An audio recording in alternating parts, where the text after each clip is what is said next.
Well, it's been a month since the election. Crane and the Cowboy with you. They're still counting votes. Hillary Clinton may end up with a couple million more than Donald Trump, but Donald Trump won the electoral vote. The Electoral College will be voting soon, and that should make it a done deal. But if you listen to some liberals, like columnist E.J. Dionne of the Washington Post, they say, wait a second, this whole thing isn't fair. Life is not fair. Big deal. Look, the Electoral College was meant so that we would not be ruled by the tyranny of the majority. And that's what it is. The Electoral College was to make sure that the small state in a presidential election, their interests were put forward. If you listen to E.J. Dionne, this country will be ruled by California, New York, and Illinois. That's it. Why should the people of the rest of the country have to live under goofy California rules or New York laws or Illinois laws when all three states are, debtors? So I think it's a stupid argument. I think we got to get past this. And if they'd have won, they wouldn't be saying a word, would they? Well, they like to change the rules, or at least suggest changing the rules when it benefits them. But give you another idea of how it would help them. In California, where we have 38 million people, and it's almost a guaranteed blue state in any kind of an election, they want illegal immigrants, people from Mexico and South America mostly, to be able to register to vote even though they're not citizens. Now, in the Constitution, it clearly says citizens vote, right, not non-citizens. Yep. California is like the South during the Civil Rights era.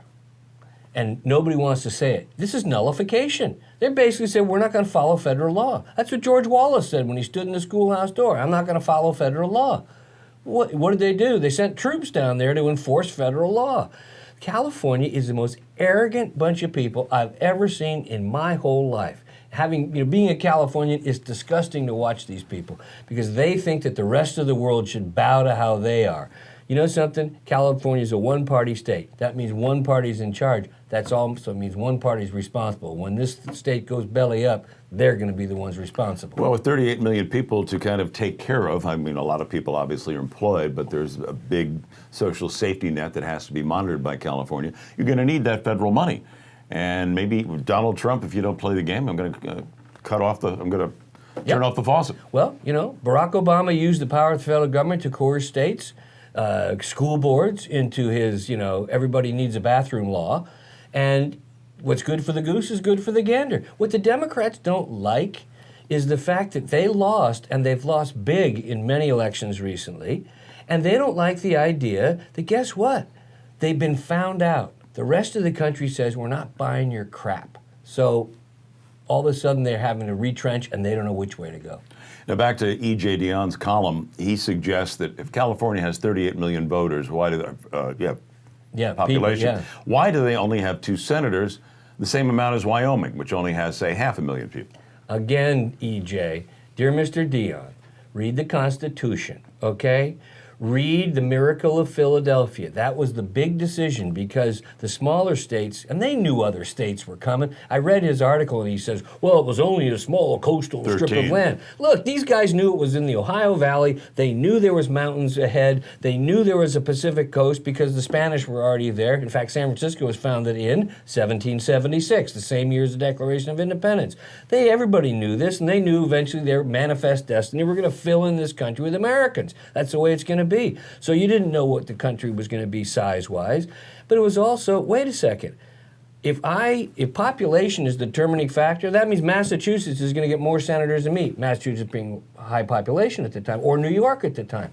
So that means that, wait a second, just because they got more people, that's ridiculous. So they said the lower house will be by population, and the upper house will be 2 senators per. That's the way you keep the balance. Matter of fact, if you look at the history of the Constitution, Rhode Island didn't even bother showing up. Yeah. They sent some representatives from New York or somewhere. Anyway, so we'll be watching this. We don't know how much of a honeymoon Donald Trump is going to have if the liberals have their way. And that's the interesting thing. Yeah. Charles Schumer and Elizabeth Warren, they're slanting left, even though the clear message is that the right is coming in. Yeah, because they're listening to their own echo chamber. And as long as they continue to do that, they're going to be in trouble. Because nationally, that's not the way the country is. And here's the thing that scares them the most.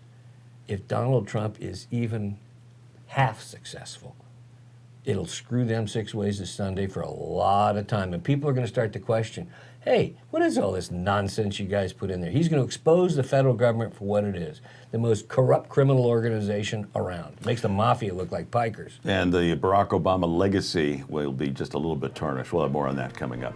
Crane and the Cowboy here on this December 8th. Thanks for joining us on thelibertyplaybook.com.